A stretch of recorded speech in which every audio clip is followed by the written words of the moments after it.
Hello everyone, welcome to Ecoholics. In our previous video, we have discussed the basic concepts of aggregate demand and aggregate supply. In this video, we are going to study about the consumption function and also various propensities to consume. That is, average propensity to consume and marginal propensity to consume. So, let's get started. So first, what is consumption function? Consumption function refers to a functional. It is a functional relationship between consumption and national income. So it is the relationship between consumption and national income. How do we represent it mathematically?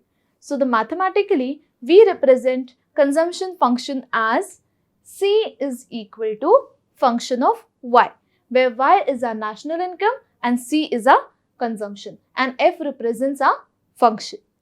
So, in our previous video, we have seen what kind of relationship do we have between consumption and income. So, we know that when income rises, our consumption also rises. So, we have a positive relationship between them. Now, coming on to next.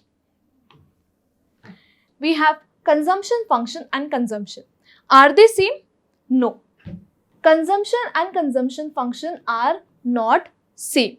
Why is it so? Now, let's say if a person earns 10,000 rupees and he consumes, let's say, rupees 6,000. ठीक है, एक person है जिसका income 10,000 है और उसमें से सिर्फ 6,000 वो कंज्यूम कर रहा है. मतलब एक पर्टिकुलर लेवल ऑफ इनकम पे कितना कंजम्पशन है, this is known as consumption, right? So consumption it refers to the amount of income which is spend on purchase of goods and services at a given level of income. ठीक है, तो ये हो गया consumption. Now what is consumption function? Consumption function refers to the schedule showing consumption expenditure at various levels of income. ठीक है, तो consumption क्या था कि एक given level of income पे हम कितना amount spend कर रहे हैं on goods and services. That is what is consumption. And what is consumption function? Consumption functions मतलब डिफरेंट लेवल ऑफ इनकम पे हम लोग क्या कंज्यूम कर रहे हैं. तो ये हो गया कंजम्पशन फंक्शन. ठीक है, so it is the schedule. So this is what is consumption function. ये होता है consumption function schedule. So this is it. Hope you understand the difference between consumption function and consumption.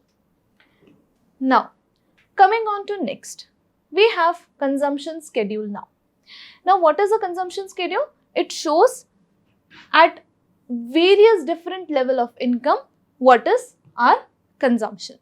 So this is what is consumption schedule. Now how does a consumption curve looks like? So we are going to represent it diagrammatically. So on the x-axis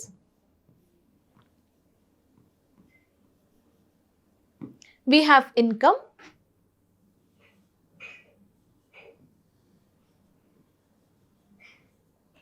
and on the y-axis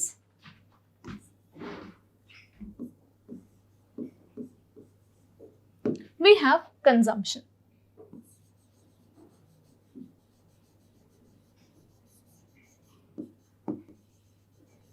Let's see how our consumption curve looks like. So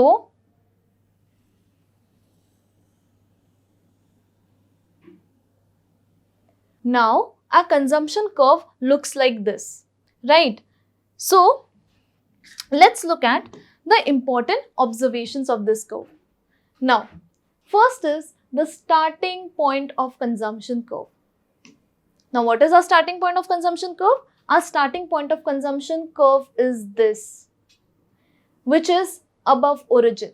So our starting point is not origin, right? So our starting point over here is, let's say we'll mark any point, let's say A.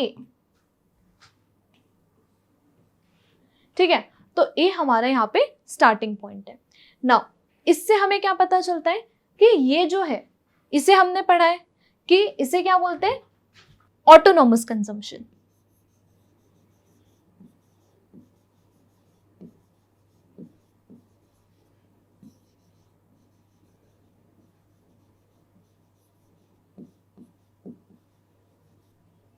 Now, what is autonomous consumption?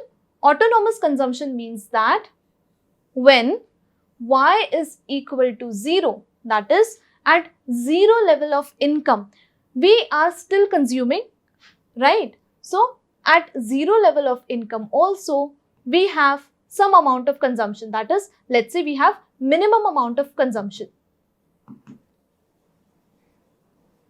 तो ऐसा क्यों होता है?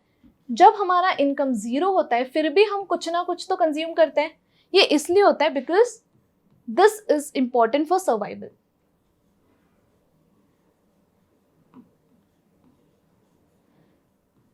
जब भी income 0 होता है हमारा consumption is never equal to 0, right? It is never equal to 0. So इसी के वजह से हम इसे बोलते हैं ऑटोनॉमस कंजम्पशन. ऑटोनॉमस मतलब it is independent of level of income, right? And we have discussed this concept in detail in our previous video as well. So जैसे हमने एग्जांपल लिया था पहले भी कि अगर एक हमारा स्टूडेंट है, ठीक है, तो स्टूडेंट तो उसका तो इनकम 0 है बिल्कुल, लेकिन फिर भी वो कुछ ना कुछ तो कंज्यूम करता है. जैसे फूड, शेल्टर हो गया या फिर एजुकेशन हो गया, वो उसे कौन प्रोवाइड करता है? उसके parents. So in a way you are borrowing it from your parents. तो जो autonomous consumption है, autonomous consumption या तो borrowing से होता है या तो मे बी हो सकता है कि past savings यूज कर रहे हैं, ठीक है, या तो past savings से. And this is very very important from examination point of view, right? Now ये हो गया starting point of consumption function. ये कभी भी starting point, it is never origin, ठीक है, it is never origin. Origin से हमेशा अबव पे ही होता है ये, ठीक है. Now next, the consumption curve slopes upward. Now why does it slope upward? Let's look at this. Now we know that when income increases, our consumption also increases, right? So we can see it from a diagram as well. So when income increases, our consumption also increases. So income increases, consumption also increases because the change, जो भी change हो रहा है वो एक ही direction में, मतलब ये इंक्रीज हो रहा है तो ये भी इंक्रीज हो रहा है. एंड इसी के वजह से जो हमारा कंजम्पशन कर्व होता है वो हमेशा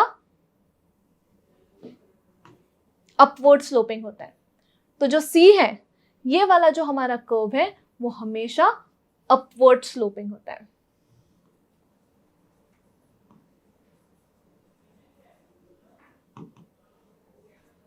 ठीक है, ये हो गया upward sloping. Coming on to next, income is less than consumption, break even point and income is more than consumption. इन तीनों पॉइंट्स को समझने के लिए हमें y जो है, मतलब एग्रीगेट सप्लाई जो कर्व है, y is equal to AS, इसका यूज करना पड़ेगा. मतलब एग्रीगेट सप्लाई कर्व या y कर्व हमारा कैसे दिखेगा वो हमें देखना होगा. So now we know that our AS, that is जो एग्रीगेट सप्लाई का हमारा कर्व होता है वो हमेशा एक स्ट्रेट लाइन होता है from origin making 45 degrees angle. So it looks something like this.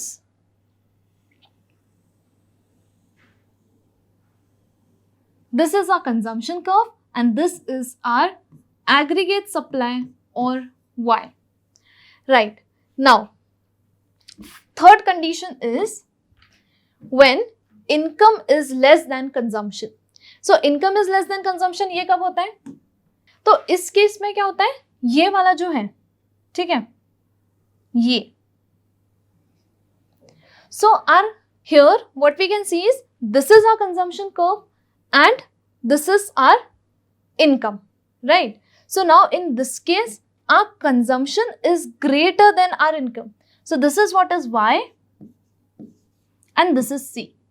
ठीक है, तो our C is greater than Y. अब इस पॉइंट पे क्या होता है? इस पॉइंट पे our Y and C both are equal और इस पॉइंट इस वाले पार्ट में क्या होता है? इस वाले पार्ट में हमारा जो Y है ये हमारा लेट्स से कंजम्पशन है, रेड लाइन हमारी कंजम्पशन की, ठीक है?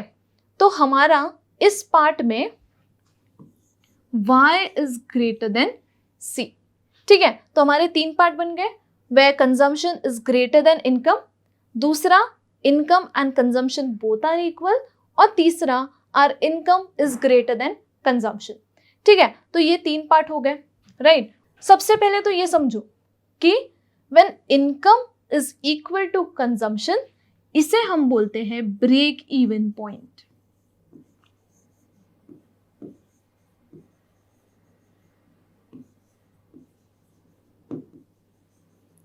सो when income is equal to consumption इसे हम ब्रेक इवन पॉइंट बोलते हैं एंड ये बहुत ही ज्यादा इंपॉर्टेंट है, राइट?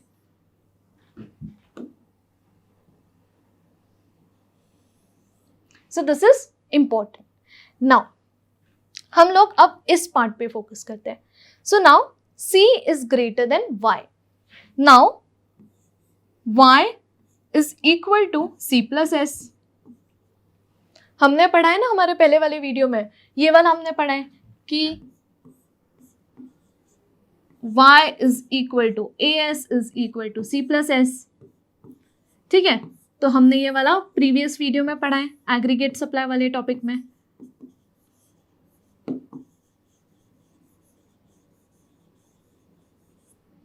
तो अब हम ये यूज करेंगे.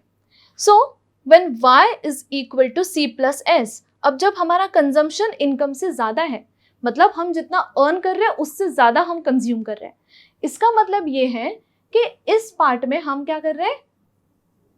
डिससेव, ठीक है? तो इस पार्ट में हम डिससेव कर रहे हैं, तो ये वाला पार्ट आ जाएगा डिससेविंग्स का, क्योंकि हम जितना अर्न कर रहे हैं, this is our income, you are consuming more than your income. So this is dis-savings. Now coming on to this part. इस पार्ट में क्या होता है? जो हमारा इनकम है वो हमारे कंजम्पशन से ग्रेटर होता है. अब ये क्यों होता है? This is because higher level of income people save. तो यहाँ पे ये वाला जो पोर्शन है हमारा, ये हो गया सेविंग्स वाला.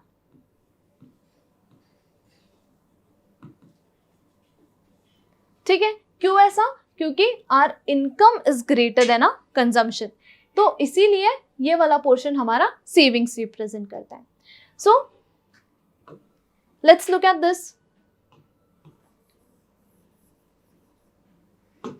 सो when income is less than consumption, यहां पे होता है डिससेविंग्स,